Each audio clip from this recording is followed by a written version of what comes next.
Corona का नया strain काफी घातक है। अस्पतालों में ऑक्सीजन की कमी है, बेड नहीं है, तो फिर ऐसे हालात से निपटने के लिए क्या करना चाहिए?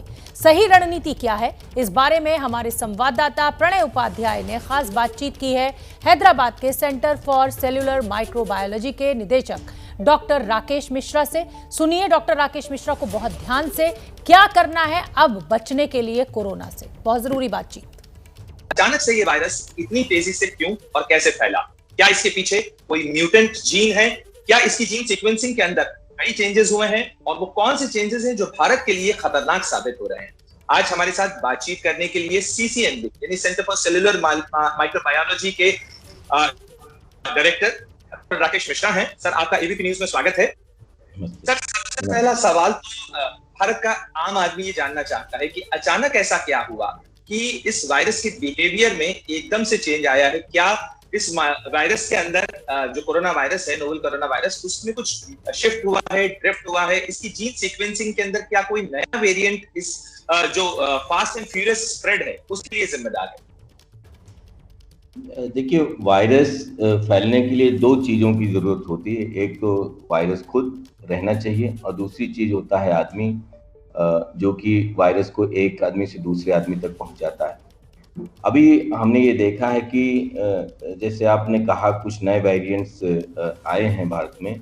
अभी जो वायरस नया रिसेंटली यहाँ पे नया वेरिएंट जो आइडेंटिफाई किया गया है बहुत सारी लोग लैब्स के द्वारा, उसको हम डबल म्यूटेंट बोलते हैं या B1.617 उसका साइंटिफिक नाम है।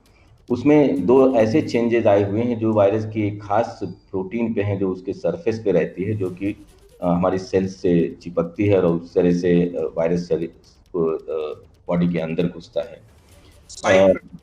स्पाइक प्रोटीन उसको बोलते हैं। तो ये जो चेंजेस इसमें हुए हैं, इससे ये हो सकता है कि वायरस और एफिशिएंटली बॉडी में पहुंचे। और एक चेंज में से ऐसा है जिससे ये हो सकता है कि इम्यून सिस्टम को थोड़ा इवेट कर सके, उसको धोखा दे के अंदर जा सके, एंटीबॉडी जो हैं उनसे बच के। वायरस कितना भी खतरनाक हो, कितना भी म्यूटेटेड हो, कुछ भी हो, वो अपने आप उड़ के नहीं जाता है। वो जब एक आदमी बिना मास्क पहने दूसरे आदमी के पास है और उसके साथ 1 मीटर से कम दूरी पे है या किसी क्लोज रूम में है, लापरवाही के साथ है, तभी वायरस को मौका मिलता है। जब हम ज़्यादा मौका देते हैं तो कोई वेरिएंट तेजी से फैलेगा, कोई कम तेजी से फैलेगा। और जो तेजी से फैलता है, क्या जो मौजूदा वेरिएंट है, आप इसे कहेंगे कि ये इंडियन वेरिएंट है? क्योंकि B.1.167 इस वेरिएंट को फिलहाल माना जा रहा है कि ये सबसे ज्यादा रिस्की स्प्रेड के लिए। तो क्या ये भारत का वेरिएंट है?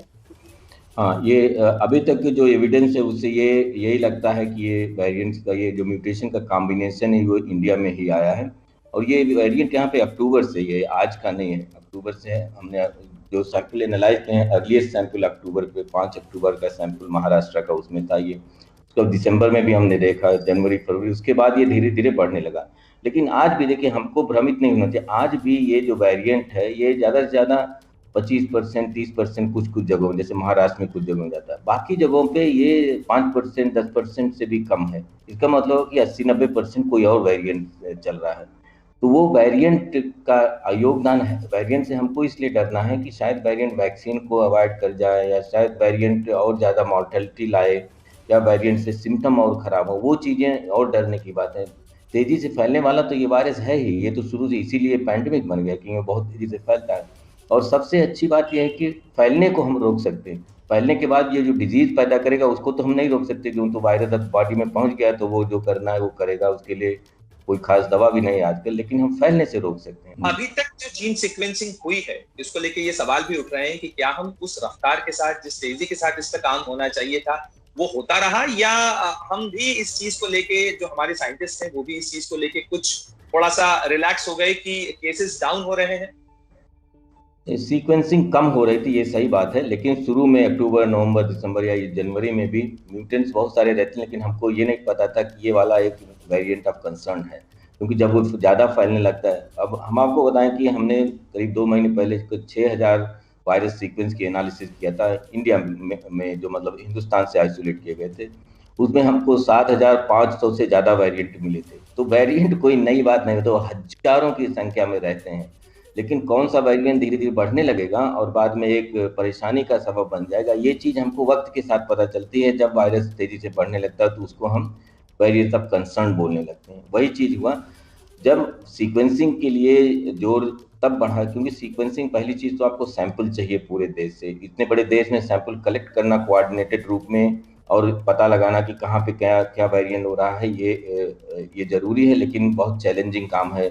बड़ा देश है, इसमें इतनी आसानी से नहीं होता, जो कि हम काफ़ी हद तक अभी पहुंच रहे हैं, क्योंकि सरकार ने ऐसे कुछ उपाय किए हुए हैं जिसको हम एक कंसोर्शियम बनाया हमने, उसमें ये हो रहा है।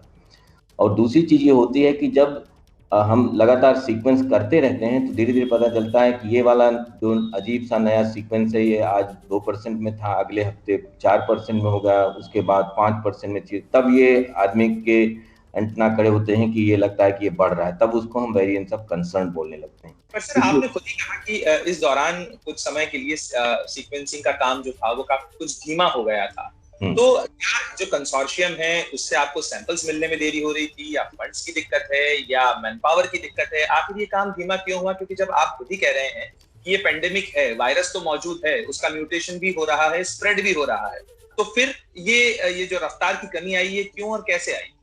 ये कंसोर्शियम जो बना है वो दिसंबर के आखिर में बना है, जब यूके वेरिएंट की समस्या आने लगी थी। तब सबको पता चला कि हम जीनोम की सीक्वेंसिंग कम कर रहे हैं, उस समय कंसोर्शियम हुआ। उसके पहले जो सैकड़ों हजारों जीनोम किए गए थे वो हमारी लैब से, या और जो दिल्ली में हमारी एक और लैब है IGIB है, और NIB, बहुत सारे लैब्स हैं जो अपने आप वो कर रहे थे, अपने फंड्स पे, अपने रिसोर्सेज से वो कर रहे थे।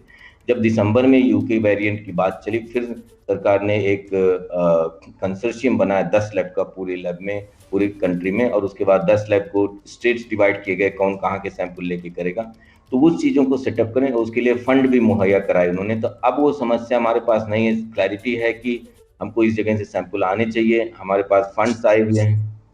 अब जो आपकी डबल वेरिएंट के ऊपर जो स्टडी है उसमें करीब 10 दिनों के अंदर आप इसे कल्चर करने के बाद इस चीज को स्टडी करेंगे कि ये कहीं वैक्सीन के लिए तो दिक्कत नहीं है, ये जो री इन्फेक्शन रेट है उसको तो नहीं बढ़ाता है, या कहीं इसके अंदर कोई जो वेरिएशन है वो फर्टिलिटी को तो नहीं बढ़ा रहा है। तो क्या ये सारे एक्स्ट्रा आपके एक्सपेरिमेंट का हिस्सा है? अगर आप कॉमन व्यक्ति की लैंग्वेज में समझा सकें इसे तो। हाँ, तो जो लास्ट की 2 चीजें हैं वो एपिडेमियोलॉजिकल हैं। वो हम जो जीनोम सीक्वेंसिंग करें उससे पता चलेगी कि हर हफ्ते हम जब मॉनिटर करेंगे तो हमको पता चलेगा कि इसके रेशियो बढ़ते जा रहे हैं। इसका मतलब है कि सब अगर अब बाकी सब चीजें इक्वल हैं तो ये वेरिएंट ज्यादा लोगों को इन्फेक्ट करेगा।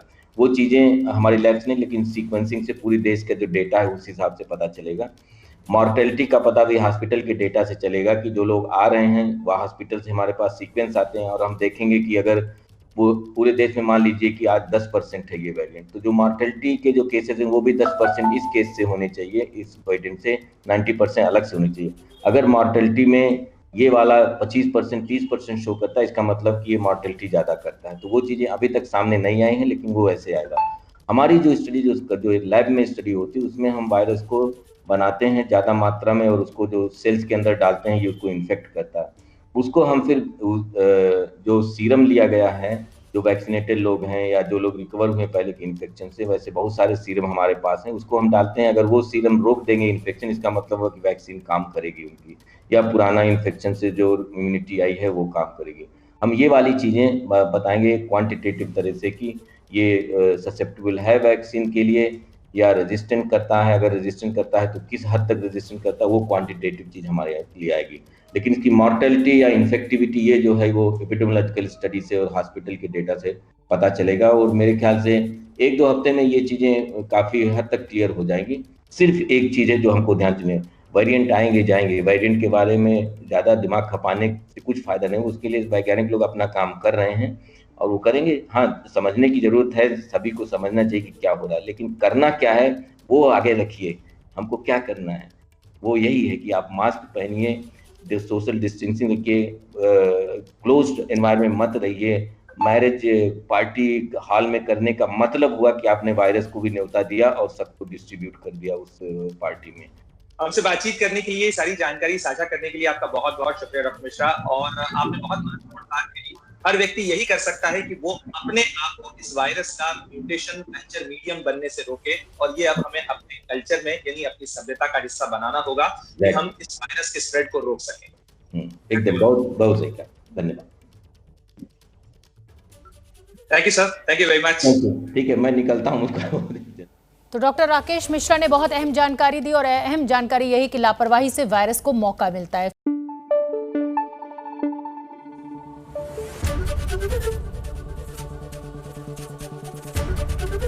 एबीपी न्यूज आपको रखे आगे।